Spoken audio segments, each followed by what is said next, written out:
నమస్కారం శ్రీ సత్య ప్రేక్షకులకి శుభోదయం. నేను నారాయణ రెడ్డి. దినపత్రికలోని వార్తలను విశ్లేషించే కార్యక్రమం కాఫీ టైమ్ సిపెన్సీకి స్వాగతం. ఈరోజు మనతో ఉన్నారు సీనియర్ జర్నలిస్ట్ పొన్నూరు వెంకట శ్రీనివాసరావు గారు. వారిని అడిగి ముఖ్యమైన విశేషాలు ఏంటో చూద్దాం. నమస్కారం గురుగారు. Good morning. Very good morning and welcome to coffee time. Sir headline చూద్దాం, తర్వాత డిస్ట్రిక్ట్ న్యూస్కి వెళ్దాం. యాజ్ యూజువల్గా సాక్షిలో చూస్తే కుర్చీ దక్కదనే ఫ్రస్ట్రేషన్లో చంద్రబాబు హింస రాజకీయం, బూతులు దాడులు, రాళ్లతో కొట్టమని గాజు గ్లాస్తో పొడవాలంటూ టీడీపీ శ్రేణులను రెచ్చగొడుతున్న వైనం. తొలి దశ ప్రశాంతం, 102 ఎంపీ సీట్లకు మొదటి దశలో 62.37% పోలింగు. యావరేజ్న 62% అయింది, 62.37%. పశ్చిమ బెంగాల్లో స్వల్ప ఘర్షణలు, ఛత్తీస్గఢ్లో గ్రెనేడ్ పేలి జవాన్ మృతి, ఓటేసిన దిగ్గజ నేతలు.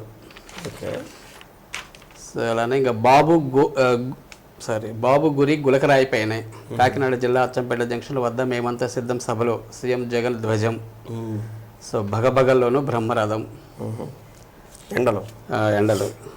ఇవి సాక్షిలో వచ్చిన ప్రధాన వార్తలకు. ఈనాడులో చూస్తే Vaikapa wines proprietor Jagan CM సభలో 20 లక్షలకు పైగా సీసాల పంపిణీ అంట. షెడ్యూల్కు ముందే భారీగా మద్యం నిల్వలు, ఇప్పటికీ గోవా, కర్ణాటక, తెలంగాణ నుంచి సరకు. 5 ఏళ్ల పాలనలో సర్వం నాశనం, జగన్ను భరించేందుకు ప్రజలు సిద్ధంగా లేరు. ఆలూరు సభలో చంద్రబాబు. ప్రశాంతంగా పోలింగ్. చివరికి ఈ ఆంధ్రజ్యోతిలో చూస్తే మేము మాట్లాడుతుంటే వైసీపీకి దడదడ, ఓటమి భయంతోనే కోర్టుకెళ్లారు. కడప కోర్టు ఉత్తర్వులపై సుప్రీంకైనా వెళ్తామని చెప్పేసి నిన్న సునీత చెప్పింది. ఇక జగన్కు ఒక్క ఛాన్సే, చివరి ఛాన్స్, ఆయన నైజం దోపిడీ విధ్వంసమే చంద్రబాబు. ఇక వైసీపీకి ఓటేస్తే డ్రైనేజీలు వేసినట్లే, ప్రత్యేక హోదా తెచ్చావా, రాజధాని కట్టావా షర్మిల. సీఎంఓలో సర్వాంతర్యామి, వ్యవహారమంతా ధనుంజయదే, పేరుకే ముఖ్యమంత్రి జగన్, తతంగమంతా సీఎం కార్యదర్శిదే. ఇక మంత్రి సిబ్బంది బెదిరింపులకు మహిళ మృతి బలి. హైదరాబాద్లో మంత్రి BMW కారుకు ప్రమాదవశాత్తు స్కూటీని తగిలించిన బాలుడు. అదేదో సంథింగ్. ఇవి సార్ ప్రధాన వార్తలు స్టేట్లో. ఇక మన ప్రకాశం డిస్టిక్ వార్తలకు వస్తే ఇంటి దొంగలకు అరదండాలు. ఏంటిది? నిన్న ఇప్పుడు మనం ATM సెంటర్స్ ఉంటాయి కదా. అవును. ATM సెంటర్స్లో డబ్బులు నింపేటటువంటి ఒక ప్రైవేట్ సంస్థలు ఉంటాయి. అవును. వాటిని CMS సెక్యూరిటీ సంస్థ వాళ్ళు ఈ డబ్బులు తీసుకెళ్ళి సేఫ్ లాకర్స్లో పెడుతూ ఉంటారు. బ్యాంక్ నుంచి ATMలో పెడుతూ ఉంటారు. దానికి వాళ్ళకి ఏదో ఆ కాంట్రాక్ట్. అయితే వాళ్ళు సెక్యూరిటీ సిబ్బందితోటి హడావుడి కూడా చేస్తుంటారు. ATM సెంటర్స్లో వాళ్ళు డబ్బులు పెట్టేటప్పుడు మనం ఎటన్నా స్కూటర్ వేసుకొని వెళ్తున్నాం అనుకోండి, మనల్ని ఏదో దొంగల్లాగా భావించేవాళ్ళు వాళ్ళంతా చూస్తే పర్లా వాళ్ళు పక్క నుంచి పోండి, కాసేపు ఆగండి అన్నటువంటి నిబంధనలు కూడా పెడుతుంటారు. ప్రజలకు ఏం సంబంధం లేనటువంటి విషయం అది. వాళ్ళు సపరేట్గా పక్కన పెట్టుకొని ఆ డబ్బుల్ని లోపల సేఫ్ లాక్లో పెట్టుకోవాలి. అయినా కానీ దాని చుట్టూ 4-5 గార్డులు లాగా ఉండటం ఇవన్నీ చేస్తారు. ఇది విచిత్రమైనటువంటి అంశం ఏంటంటే నిన్నగాక మొన్న ఈ RTC బస్ స్టాండ్ పక్కన పెట్రోల్ బంక్ ఉందా, ఆ లైన్లో 3-4 ATM సెంటర్స్. అక్కడ ఆ ATM సెంటర్స్లో డబ్బులు నింపడానికి అని చెప్పి ఈ వెహికల్ వచ్చింది. అది మధ్యాహ్నం వచ్చారట. వచ్చినప్పుడు సరే డబ్బులు పెట్టారా తర్వాత సంగతి, వాళ్ళకి భోజనం చేయాలనే ఉద్దేశంతో ఆ పెట్రోల్ బంకులోని ఈ వెహికల్ పెట్టి ఒక్కళ్ళు కూడా ఒక సెక్యూరిటీ గార్డు ఉండాలిగా. సెక్యూరిటీ గార్డు ఉండకుండా వీళ్ళు లోపలికి వెళ్ళి భోజనాలు చేయడానికి అని చెప్పి డబ్బులు ఉన్నటువంటి వెహికల్ని రోడ్డు మీద వదిలేసి వాళ్ళు లోపలికి వెళ్ళి భోజనం చేస్తున్నారు. వాళ్ళు బయటకు వచ్చి చూసేందుకు డోర్ తెరిచి, ఆ డోర్ తెరిచి ఉండటం. అసలు అలాంటి వెహికల్స్కి డోర్ ఎవరన్నా ఓపెన్ చేసినప్పుడు సిగ్నల్స్ వస్తాయి కదా, మరి ఎట్లా జరిగింది అనేది. అయితే వెంటనే పోలీసులు మటుకు దీన్ని ద్వారా ఎమ్మటే ఛేదించారు. వెంటనే మొన్న మధ్యాహ్నం జరిగింది, నిన్నటికి దీన్ని ఛేదించారు, వాళ్ళని కూడా పట్టుకున్నారు. అయితే ఇంటి దొంగ అంటే గతంలో దీంట్లో పనిచేశాడట అతను. ఈ సంతనూతలపాడు మండలంలో కామేపల్లి గ్రామానికి చెందినటువంటి సన్నమూరు మహేష్ బాబు ఇతను దాంట్లో పనిచేశాడట. మరి ఇవన్నీ ఎట్లా గమనించాడో, వాళ్ళు ఇక్కడ వదిలేసి భోజనానికి ఎట్లా వెళ్తున్నారు అంటే గతంలో కూడా ఇట్లా జరుగుతుందేమో. వాళ్ళు ఎలాంటి మెజర్మెంట్స్ తీసుకుంటారో తెలిసి ఉంటుంది. వెంటనే వాళ్ళు భోజనాలు ఆ సమయంలో వాళ్ళు అక్కడ ఉన్నారు. ఇతను తలుపు తీయటం, దాంట్లోంచి 68 లక్షలు, 68 లక్షల రూపాయలు చేసి అతను పారిపోవటం జరిగింది. వెంటనే పోలీసులు కూడా అనుమానం వచ్చింది, ఇది మామూలు వాళ్ళు అయితే చేయలేరు. సార్ పెట్రోల్ బంక్లోనే కదా పెట్టింది, పెట్రోల్ బంక్ సిబ్బంది ఉంటారు కదా, CC కెమెరాలు అన్నీ ఉన్నాయి. అంటే ఏమనుకుంటారంటే ఇతను గతంలో పనిచేసేవాడు కాబట్టి అనుకోని ఉండొచ్చు. అతను నాగ్గా అవి తీసుకొని వెళ్ళాడు. సీసీ కెమెరా ఫుటేజీ వాళ్ళు పోలీసులు ఆధారంగా చేసుకొని ఇది ఎవరో తెలిసిన వాళ్ళే చేసి ఉంటారు, వాళ్ళకి అనుమానం. పోలీసులకి ఇవన్నీ కొట్టిన పిండే కదా, బయట వాళ్ళంతా కదా. ఆ పిక్చర్ని చూసిన తర్వాత వీళ్ళు పలానా అని గుర్తించారు. వీళ్ళు గుర్తించి అంటే అక్కడ అనుమానాస్పదంగా తిరుగుతున్నాడట. తిరుగుతుంటే అతన్ని పట్టుకుంటే అతన్ని ఎక్కడెక్కడో పట్టుకున్నారు మధ్యాహ్నం. పట్టుకుంటే అతని దగ్గర నుంచి డబ్బులు మొత్తం రికవరీ అయింది. అది వెంటనే పోలీసుల్ని నిన్న ఎస్పీ గారు కూడా ప్రెస్ మీట్ పెట్టి చెప్పి వెంటనే దీన్ని ఛేదించినటువంటి పోలీసులు కూడా మరి అభినందించారు. కాబట్టి సాధారణ అభినందించడం శిక్ష చేయాలి ముందు అసలు ఫస్ట్ వేస్తారులేండి, దానికి ఏదో శిక్ష ఉంటుంది. ప్లస్ ఏంటంటే ఇట్లాంటి పెట్టేటటువంటి వాళ్ళు పబ్లిక్కి ఇబ్బంది కలిగించకుండా వాళ్ళ పని వాళ్ళు చేస్తే మంచిది. కానీ ఇదిగో ఇట్లాంటివి జరిగినప్పుడే జాగ్రత్తగా ప్రజల సొమ్ము కదా. అవును. ఓకే సార్, మీద పోలీసుల్ని అభినందించాల్సింది ఈ విషయంలో. ఇక నాడు కానిస్టేబుల్ నేడు బాస్ అంటే ఎవరు ఏం చేశాడు? కానిస్టేబుల్గా పనిచేస్తున్నటువంటి వ్యక్తికి ఐఏఎస్ ఐపీఎస్ కొట్టాలని చెప్పి అతనికి ఒక ఆకాంక్ష. ఓకే. చిన్నప్పుడే తల్లిదండ్రులు చనిపోయారట. చనిపోతే వాళ్ళ నాయనమ్మ దగ్గర పెరిగాడు. తల్లిదండ్రులు చనిపోయినా సరే గాలికి తిరగకుండా, అంటే ఇప్పుడు ఉన్నటువంటి విద్యార్థులు తెలుసుకోవాల్సినటువంటి అంశం, తల్లిదండ్రులు చనిపోతే నాయనమ్మ చదివిస్తుంటే అతనికి ఉన్నటువంటి లక్ష్యాన్ని దృష్టిలో పెట్టుకొని ఏదో పరీక్షలు రాయటం, దాంట్లో కానిస్టేబుల్ ఉద్యోగం వచ్చింది. కానిస్టేబుల్ ఉద్యోగం వస్తే తన పేరు ఎం ఉదయ కృష్ణారెడ్డి తన పేరు. ఆ సివిల్స్ మీద ఇంట్రెస్ట్ తోటి మొన్న 2023 జరిగినటువంటి సివిల్స్ ఎగ్జామ్ కానిస్టేబుల్ పోస్ట్ కూడా రాజీనామా చేశాడు. రాజీనామా చేసి తర్వాత అయినా రాకపోతే ఏదో ఉద్యోగం అని, అంటే సివిల్స్కి ప్రిపేర్ అయ్యేవాడికి రాకుండా ఉంటుందా? సింగరాయకొండ ఓళ్లపాలెం గ్రామం అవుతుంది. ఎగ్జామ్ రాశాడు, ఐఏఎస్ సెలెక్ట్ అయ్యాడు.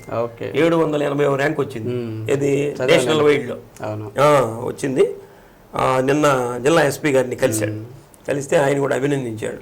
అంటే మన డిపార్ట్మెంట్ నుంచి ఒక చిన్న పోస్టు నుంచి ఒక ఐఏఎస్ ర్యాంక్కి ఎదిగినటువంటి ఉమామహేశ్వర రెడ్డిని అభినందించి యువతకి ఇతన్ని ఆదర్శంగా తీసుకోవాలని కూడా, ఇన్స్పిరేషన్ తీసుకోవాలని కూడా చెప్పడం జరిగింది. మనం కూడా అబ్బాయి ఉమామహేశ్వర రెడ్డి గారిని అభినందించాల్సిందే. ఇదే నిన్న తెలుగు వారికి చాలా ర్యాంక్స్ వచ్చేసాయి. నిన్న ఒక అమ్మాయి కూడా చెప్పింది, అమ్మాయి వచ్చింది ఇంటి దగ్గర ఉండే చదువుకొని సెల్ఫ్ ప్రిపరేషన్. ఎట్లా అంటే అంత యూట్యూబ్స్ ఇవన్నీ వచ్చినాయి కాబట్టి పెద్దల యొక్క సలహాలు సూచనలు ఇవన్నీ తీసుకొని ఎట్లా ప్లాన్ చేసుకోవాలి, ఎలా చదవాలి అన్నటువంటి చేసుకొని చదివి ఆమె కూడా ర్యాంక్ రావడం అనేది గొప్ప విషయమే. ఇక పేదలకు విద్యా వైద్యం అందించడమే లక్ష్యం. ఒంగోలు శాసనసభ్యులు బాలినేని శ్రీనివాసరెడ్డి గారు ఒంగోలులో విస్తృతంగా ఎన్నికల ప్రచారాన్ని కూడా నిర్వహిస్తున్నారు. పేదలకి విద్యా వైద్యం 2 కళ్ళుగా భావించి జగన్మోహన్ రెడ్డి గారు వాటిని అందజేయటం, సంక్షేమ పథకాలు అమలు చేయటం ఇవన్నీ కూడా చేస్తున్నారని చెప్పి నిన్న 16వ డివిజన్లో వారి ఎన్నికల ప్రచారాన్ని నిర్వహించారు. శ్రీకావ్య గారు కూడా ఏమో వారి కోళ్ళు 4వ డివిజన్లో వారు కూడా ఎన్నికల ప్రచారాన్ని, మొత్తం మీద నామినేషన్ల పర్వం కూడా ప్రారంభమైంది కదా. ప్రారంభమైంది కాబట్టి ఇంకా తిరగాల్సినటువంటి ప్లేసులు కూడా చాలా ఉంటాయి. టైం దగ్గర పడుతుంది కాబట్టి ఇంకా ముమ్మరం చేసినట్లుగా కూడా కనిపిస్తుంది. Okay sir. సార్ మరి కొన్ని వార్తలు చూస్తాం, చిన్న బ్రేక్ తీసుకుందాం. సార్ రగడ ఇదే మర్యాద ఏం జరిగింది? అదే మొన్న అంతకుముందు మనకి జీజీహెచ్లో ఉన్నటువంటి మెడికల్ కాలేజీలో కూడా సీనియర్లు జూనియర్లు కొట్టుకోవడం జరిగింది. IIITలో కూడా నిన్న విద్యార్థులు ట్రిపుల్ దాకా వచ్చింది. ఈ IIIT ఏమో ఇప్పుడు SSN కాలేజ్ దగ్గర ఉంది, ఊరు బయట ఇంజనీరింగ్ కాలేజ్ దాంట్లో ఉంది. అయితే సీనియర్లకి జూనియర్లు మర్యాద ఇవ్వలేదట, అంటే ర్యాగింగ్ టైప్ అనమాట ఇది అని వాళ్ళ మధ్యలో ఏదో ఘర్షణ వచ్చినట్లుంది. సరే, అంతవరకు పగలు వాళ్ళు ఏదో క్లాసులకు వెళ్ళేటప్పుడు అట్లా ఏదైనా దూషించుకున్నారంటే ఒక రకం. ఇది రాత్రి పూట అంటే వాళ్ళ పగ చూడండి ఎలా ఉంది. చదువుకునేటప్పుడే పగలు కార్పణ్యాలు మెడికల్ కాలేజ్ అంటే కనీసం వాళ్ళు రాత్రి 11 సమయంలో మళ్ళీ గొడవకు దిగారంటే వాళ్ళ దగ్గరికి వెళ్ళి గొడవ దిగితే ఇది తెల్లవారుజామున 3 గంటల వరకు సాగిందంట. అక్కడ ఉండేటువంటి కేర్ టేకర్స్ వీళ్ళందరూ చెప్పినా వీళ్ళు ఎందుకుంటారు పిల్లలు, మొత్తం వాళ్ళు డైరెక్టర్స్ వాళ్ళ దృష్టికి తీసుకురావటం, వాళ్ళందరూ వచ్చి సర్ది చెప్పిన తర్వాత కొంత గొడవ అయితే ఏంటంట. ఈ గొడవ కారకులైనటువంటి వాళ్ళని కూడా గుర్తించారు. పోలీసులకే రిపోర్ట్ చేయొచ్చు కదా స్టాఫ్. అదే దానికి ఎంత పిల్లలు కదా మళ్ళీ పోలీసులు ఇవన్నీ రావటం ఎందుకని ఉన్నారేమో వాళ్ళ డైరెక్టర్స్కి వాళ్ళకి చెప్పినట్టున్నారు. వెంటనే వాళ్ళ గొడవకి కారణమైన పిలిపించి వాళ్ళు కౌన్సిలింగ్ కూడా ఇచ్చారట. మరి ఇట్లాంటివి కనుక రిపీట్ అయితే మెడికల్ కాలేజ్ జరిగిందని ఇన్స్పిరేషన్గా కఠిన చర్యలు తీసుకుంటామని చెప్పి వాళ్ళు హెచ్చరికలు కూడా జారీ చేయడం జరిగింది. ఏదైనా సరే వీళ్ళ వాళ్ళు మళ్ళీ క్షమాపణ చెప్పారుగా 5-6 నెలల తర్వాత క్షమాపణ చెప్పి వాళ్ళ తల్లిదండ్రులు వాళ్ళు అపాలజీ లెటర్స్ రాసిస్తే మళ్ళీ వాళ్ళని పిలిపించి వాళ్ళ చేత మొక్కలు నాటించి మళ్ళీ వాళ్ళకి ఇచ్చారు. అది ఇలాంటిది మీరు చెప్పినట్టు 10th క్లాస్ చదివించిన పిల్లలు అంటే ఎంత వయసు ఉంటుంది కాబట్టి వాళ్ళలో ఇప్పటి నుంచే వాళ్ళ మోరల్ వాల్యూస్ మనస్తత్వం అనేది కరెక్ట్ కాదు. ఇప్పుడు అక్కడ ఘర్షణ జరిగినప్పుడు చేయటం వేరు, మళ్ళీ నైట్ వెళ్ళారంటే వాళ్ళలో ఎంత దాన్ని డెవలప్ సార్. మేము సీనియర్స్, మీరు జూనియర్స్, మేము మీరు తక్కువ అనే ఆ భావన ఉంది చూడండి, అది చాలా తప్పు. అదే ర్యాగింగ్, యాంటీ ర్యాగింగ్. ఒట్టు పెడుతున్నాం, ఓటు వినియోగించుకుంటాం, ప్రతిజ్ఞ స్వీప్స్ ద్వారా ఓటు హక్కును వినియోగించుకోమని చెప్పి ఎక్కువ ప్రచారం కూడా చేస్తున్నాం. ఇప్పుడు మొదటి విడత జరిగింది 62%, ఇందాక మీరు చెప్పారు 62% అంటే చాలా తక్కువ కదా. 38% మంది ఓటరు కనీసం 75% పైన జరగాలి. జరిగితేనే కదా ఇప్పుడు ప్రజాస్వామ్యంలో అసలు ఎవరిని ఎన్నుకున్నారని తెలిసేది. ఇప్పుడు 62%లో 3 పార్టీలు నిలబడి అనుకోండి, 3 30 వేశారు అనుకోండి, అంటే 25% మంది వేశారు. అంటే 25% మందే ప్రభుత్వాన్ని ఎవరు పరిపాలించాలని నిర్ణయిస్తారా? నిర్ణయించకూడదు కదా. 100%లో 75% మంది అయినా పలానాయే పరిపాలించాలని చెప్పి నిర్ణయించాలి.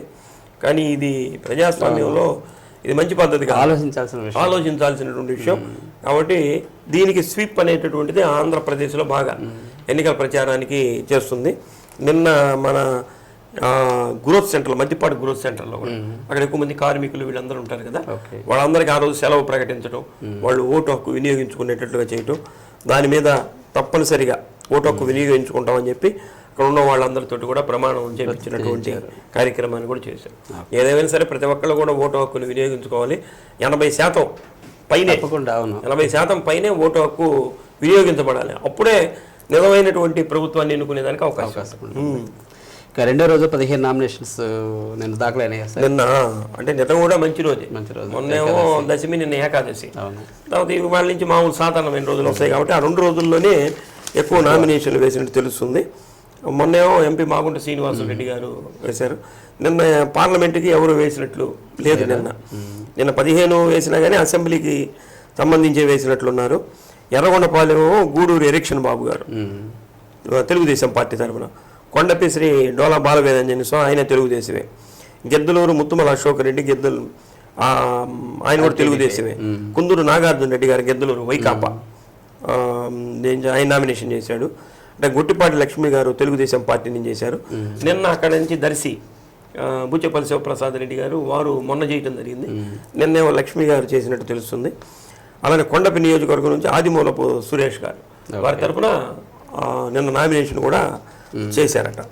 ఇది ఒంగోలు పార్లమెంటు, కనిగిరి అసెంబ్లీ నియోజకవర్గంలో రెండో రోజు ఒక్కటి కూడా దాఖలు కాలేదు. అది మొత్తం మీద 15 నామినేషన్లు అయితే నిన్న దాఖలైంది. టైం చేస్తూ ఉంటారు. జంప్ జిల్లా సార్, వైసీపీ నుంచి టీడీపీ నుంచి వైసీపీలో సహజంగా పార్టీ వచ్చిన తర్వాత దీంట్లోంచి దీంట్లోకి వచ్చేవాళ్ళు కూడా ఉంటారు. నిన్న యువనేత బాలినేని ప్రణీత్ రెడ్డి గారి ఆధ్వర్యంలో కొత్తపట్నం మండలం మడనూరు గ్రామం అంబేద్కర్ నగర్ చెందినటువంటి 50 మందికి పైగా టీడీపీ జనసేనలో నుంచి కాంగ్రెస్ వైసీపీలోకి చేరినట్లు తెలుస్తుంది. అలానే బాలినేని శ్రీనివాసరెడ్డి గారి ఆధ్వర్యంలో కూడా టీడీపీ బూత్ ఇన్ఛార్జి పిల్లి ప్రభాకర్ రావు గారు వైసీపీ కండవానికి కప్పుకున్నట్లుగా కూడా తెలుస్తుంది. వైసీపీ నుంచి టీడీపీలో కూడా వచ్చుంటారుగా. ఇదిగో అంటే వైసీపీ నుంచి అని కాదు కానీ బ్రాహ్మణ సంఘ నాయకులు, బ్రాహ్మణ సంఘంలో పనిచేసేటటువంటి నాయకులు నిన్న టీడీపీ కూటమికి మద్దతు తెలియజేశారు. బ్రాహ్మణ సేవా సమితి ఉంది కదా, దాంట్లో ఉన్నటువంటి కొంతమంది వ్యక్తులు సహజం. ఇవన్నీ నిన్న బీజేపీలో కూడా ఎవరో మహిళలు కొంతమంది వచ్చి చేరారు. ఇవన్నీ ఎలక్షన్ సందర్భంలో జనరల్గా జరుగుతూ ఉంటాయి. మొత్తం మీద రెండో రోజు కూడా నామినేషన్లు బాగా ఉత్సాహంగా జరిగినాయి. 25వ తేదీ వరకు ఉంటుంది కాబట్టి కొందికి ప్రకాశం భవనం దగ్గర ప్రజల కష్టాలు అయితే బాగా దాన్ని అంతా అష్టదిగ్బంధనం చేశారు. 2 వీలర్స్ వెళ్లేదానికైనా అవకాశం కల్పిస్తే మంచిది. ఎండలకు అర్థం కానటువంటి పరిస్థితిలో కూడా ఉంది. దాని మీద ఏదన్నా అంటే 3 అంచెల విధానం, భద్రతా విధానం ఉండటం మంచిదే కానీ ఎక్కువగా నామినేషన్ టైంలో ఓకే సార్, మిగతా టైంలో కూడా అనవసరం చేస్తున్నారు అట్లా. కాబట్టి దాన్ని ఏదైనా సడలింపు ఇస్తే అంటే ప్రజలు కూడా కోరుకుంటున్నారు. నిన్న చాలా మంది నిన్న ఎండ విపరీతంగా ఉంది. ఎటు పోవాలి అర్థం కానిటువంటి. రాబోయే 2-3 రోజుల్లో కూడా ఇంకా విపరీతంగా ఉంటుందంట. Okay okay sir, thank you very much sir. ఈరోజు చక్కటి విశ్లేషణ అందించారు. Thank you. మరి ఇదండి ఈనాటి కాన్ఫిడెన్స్ ఇప్పటి కార్యక్రమం. తిరిగి రేపు 8:30 ఈ కార్యక్రమంలో మరిన్ని తాజా వార్తలతో మీ ముందు ఉంటాం. అంతవరకు చూస్తూ ఉండండి శ్రీ సత్య నెట్వర్క్. నమస్కారం.